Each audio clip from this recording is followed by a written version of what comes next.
திமுக உருவாக்கும் கூட்டணியை யாராலும் உடைக்க முடியாது என அக்கட்சியின் தலைவர் கருணாநிதி திட்டவட்டமாக தெரிவித்துள்ளார்.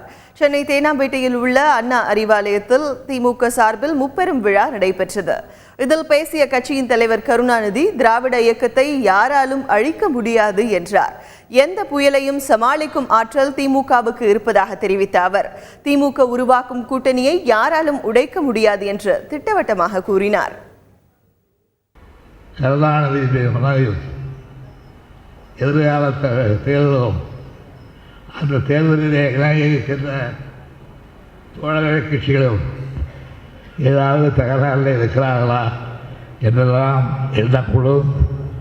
அப்படி எண்ணினாதவர்களுக்கு சொல்லுகின்றேன், யார் இந்த கூட்டணிக்கு திராவிட முன்னேற்ற கழகம் எடுக்கின்ற முயற்சிக்கு யார் தீங்கு கிடைத்தாலும், யார் இதை உடைக்க நினைத்தாலும் அவர்களால் நிச்சயமாக உடைக்க முடியாது.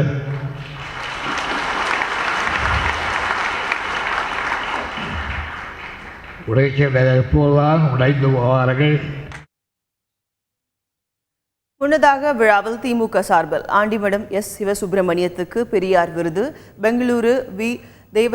தேவராசனுக்கு அண்ணா விருது, பவானி ராஜேந்திரனுக்கு பாவேந்தர் விருது, எழுத்தாளர் மனுஷபுத்திரனுக்கு கலைஞர் விருது வழங்கப்பட்டது.